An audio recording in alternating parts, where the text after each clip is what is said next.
ഹനാൻ ഷായുടെ സംഗീത പരിപാടിക്കിടെയുണ്ടായ സംഘർഷം കാസർഗോഡിനെ യുദ്ധക്കളമാക്കി. തിക്കിലും തിരക്കിലും പെട്ട് നിരവധി പേർക്കാണ് ശാരീരികാസ്വാസ്ഥ്യമുണ്ടായത്. പലർക്കും പരിക്കേറ്റു.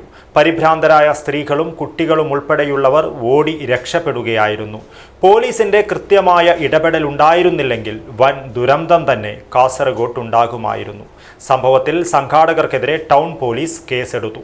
പോലീസ് മുന്നറിയിപ്പ് അവഗണിച്ചതിനും മനുഷ്യജീവന് അപകടം വരുത്തുന്ന രീതിയിൽ പരിപാടി സംഘടിപ്പിച്ചതിനുമാണ് കേസ്.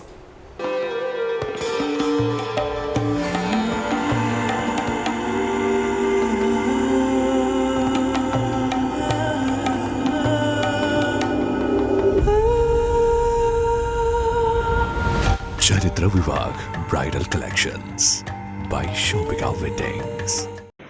കാസർഗോഡ് നുള്ളിപ്പാടിയിൽ കാസർഗോഡ് ഫ്ലീ എന്ന യുവജന കൂട്ടായ്മ ഹനാൻ ഷായെ ഉൾപ്പെടുത്തി സംഘടിപ്പിച്ച ഗാനമേളയ്ക്കിടെയാണ് കാസർഗോഡ് നഗരത്തെ യുദ്ധക്കളമാക്കിയ സംഘർഷമുണ്ടായത്. സോഷ്യൽ മീഡിയയിൽ തരംഗമായ ഗായകൻ ഹനാൻ ഷായുടെ പാട്ട് കേൾക്കുവാനായി പതിനായിരങ്ങളായിരുന്നു തടിച്ചുകൂടിയത്. 100 രൂപയായിരുന്നു ടിക്കറ്റ് നിരക്ക്.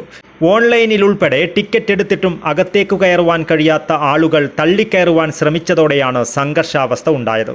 അകത്ത് കയറിയ ആളുകളെക്കാൾ ഏകദേശം 3 ഇരട്ടി പേർ പുറത്ത് തടിച്ചുകൂടിയിരുന്നു.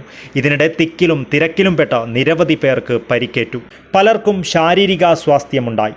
വൻ ദുരന്തം തന്നെ ഉണ്ടായേക്കാവുന്ന സാഹചര്യത്തിൽ പോലീസ് ഇടപെടുകയും കൂടി നിന്നവരെ മാറ്റുകയുമായിരുന്നു.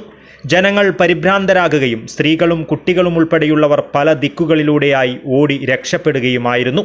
അക്രമാസക്തരായ ജനക്കൂട്ടത്തെ പിരിച്ചുവിടുവാൻ പോലീസ് ലാത്തിച്ചാർജ് നടത്തി.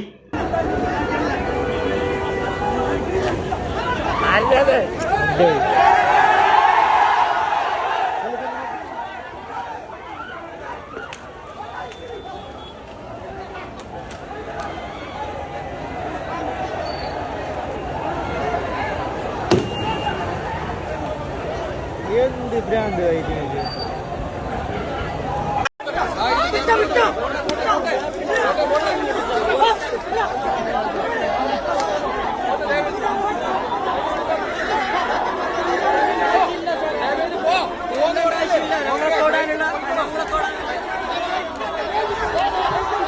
എന്ത് എന്ത് കൊന്ന് കൊന്ന് കൊന്ന് കൊന്ന് കൊന്ന് കൊന്ന് കൊന്ന് കൊന്ന്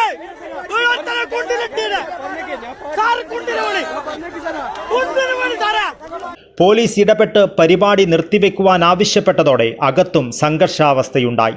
പണം നൽകി കാണുവാൻ വന്ന പരിപാടി നിർത്തിവെക്കരുതെന്നായിരുന്നു പരിപാടി കാണുവാനെത്തിയവരുടെ ആവശ്യം. റീഫണ്ട് ഉൾപ്പെടെ ആവശ്യപ്പെട്ട് പോലീസുമായും സംഘാടകരുമായും ജനക്കൂട്ടം വാക്തർക്കമുണ്ടായി. സംഘർഷം ഒഴിവാക്കുവാൻ പിന്നീട് പോലീസ് ഇടപെട്ട് ഹനാൻ ഷായുടെ പരിപാടി നിർത്തിവെക്കുകയും ചെയ്തു. ജില്ലാ പോലീസ് മേധാവി ഉൾപ്പെടെ ഉന്നത പോലീസ് ഉദ്യോഗസ്ഥർ സ്ഥലത്തെത്തിയാണ് സ്ഥിതി നിയന്ത്രണ വിധേയമാക്കിയത്. സ്ത്രീകളും കുട്ടികളുമാണ് പരിക്കേറ്റവരിൽ ഏറെയും. ആരുടെയും നില ഗുരുതരമല്ല. ചെറുകിട വ്യവസായങ്ങളെയും വനിതാ സംരംഭകരെയും കലാകാരന്മാരെയും പ്രോത്സാഹിപ്പിക്കുക എന്ന ലക്ഷ്യത്തോടെയാണ് 3 ദിവസത്തെ ഫെസ്റ്റ് സംഘടിപ്പിച്ചത്. ബിസിനസ് സ്റ്റാളുകളും രാത്രികാല കലാപരിപാടികളും ഇതിൻ്റെ ഭാഗമായിരുന്നു. സമാപന ദിവസമായ ഞായറാഴ്ച രാത്രിയാണ് സംഗീതമേളയ്ക്കിടെ സംഘർഷമുണ്ടായത്. പോലീസിന്റെ കൃത്യമായ ഇടപെടൽ ഉണ്ടായിരുന്നില്ലെങ്കിൽ വൻ ദുരന്തം തന്നെ കാസർഗോട്ട് സംഭവിക്കുമായിരുന്നു.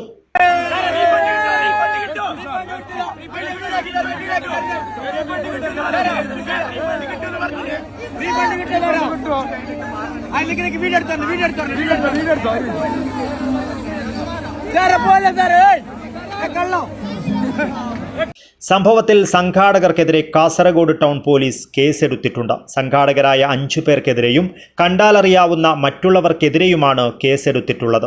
പോലീസ് മുന്നറിയിപ്പ് അവഗണിച്ചതിനും മനുഷ്യജീവനും പൊതുജന സുരക്ഷയ്ക്കും അപകടമുണ്ടാക്കുന്ന രീതിയിൽ പരിപാടി സംഘടിപ്പിച്ചതിനുമാണ് ടൗൺ പോലീസ് സ്വമേധയാ കേസെടുത്തത്. 3000 പേർക്കുള്ള അനുമതിയായിരുന്നു പോലീസ് നൽകിയത്. എന്നാൽ 20,000-ലധികം ആളുകളെ പരിപാടിയിൽ പങ്കെടുപ്പിച്ചുവെന്നും FIR-ൽ പറയുന്നു. News bureau, Kasaragod.